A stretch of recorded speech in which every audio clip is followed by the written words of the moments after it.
Samelo Shtaku e Ramiz Ladrovci. A mundet Bedri Hamza t'i pajtoj dy burrat e Drenicës para zgjedhjeve të 28 dhjetorit?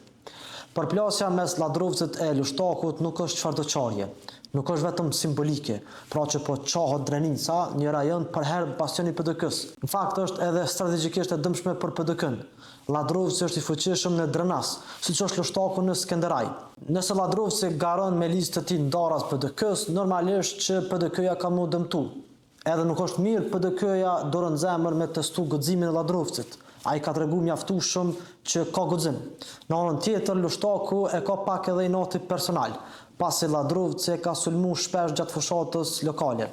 Përplasja e tyre merr johon në krejt Kosovën, shkakton përçarje në strukturën e PDK-s, e dëmton pozicionin e Bedri Hamzës. Ky është misioni i parë i Bedri Hamzës, pra me pajtu Ladrovcin e Shtakun. E ka nis procesin tashmë, duke taku Ladrovcin me cilin ka bë mohabet mbi 3 orë. Nuk di çka ka bë mohabet me ta. Këtu kemi me pa nëse Hamza e ka aftësinë, shkallësinë dhe autoritetin me kanë kryetar unifikues i PDK-s.